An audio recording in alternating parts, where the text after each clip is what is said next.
The second episode of Economics Happy Hour is now out. My name's Matt Rosu. The podcast is with me and Jadrian Wooten. We're having a really good time doing this. We're committed to doing at least a few more. Couple excerpts are here to give you a short flavor of it, but check out the entire podcast by going to Substack, or you can click on the link to watch it via YouTube as well. One thing I'll mention, we discuss behavioral economics in there and commitment mechanisms. And in an effort to lose a little bit of weight, I'm actually committing to dry January.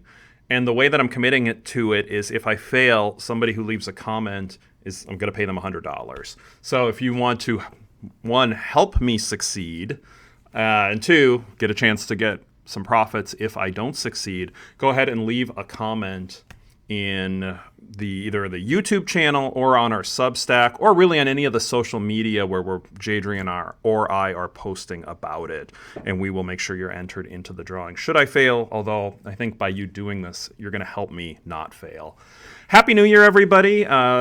Look forward to seeing you again in 2023. Topic today that we're covering that I'm kind of excited about, and the timing on this is quite intentional, as this is dropping just a couple days before the New Year's, is behavioral economics. What's the quick paragraph summary of what behavioral economics is, Jadrian? What would you?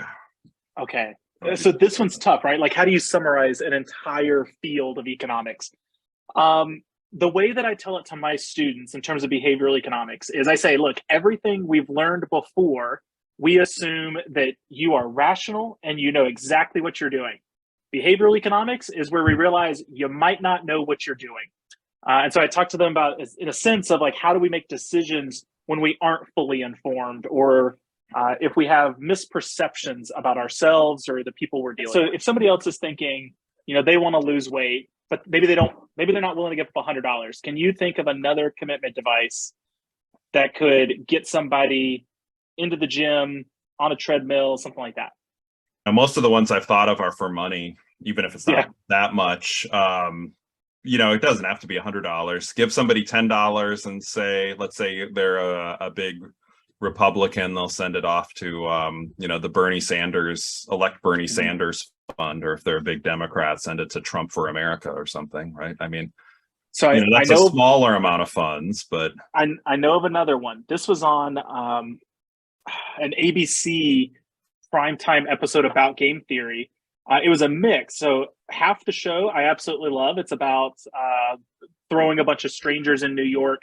They have to find each other. So there's like a game theory component. The other half is about behavioral economics. They talk about weight loss as one of the goals.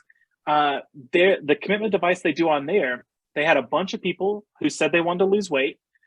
They photographed all of them in their underwear, and they told them if they do not lose weight, that they would broadcast those photos on ABC primetime on nationwide television. No kidding. If they did not lose weight. So that, for me, would be an incredible motivation to lose weight.